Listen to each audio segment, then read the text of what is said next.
Hey guys, welcome back to our channel. So for today's video, I'm gonna teach you how to import and export PST files on Microsoft Outlook 365.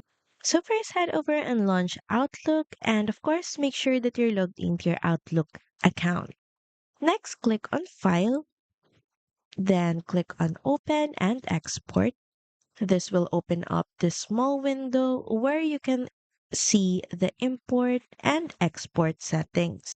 Now, as you can see before you can proceed with importing and exporting PST files, you have to first add subscription account.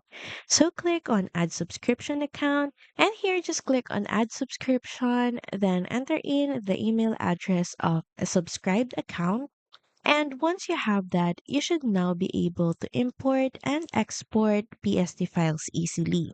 To import, just click on Import from Classic Outlook. And to export, switch to Export, of course. Then click on Get Started.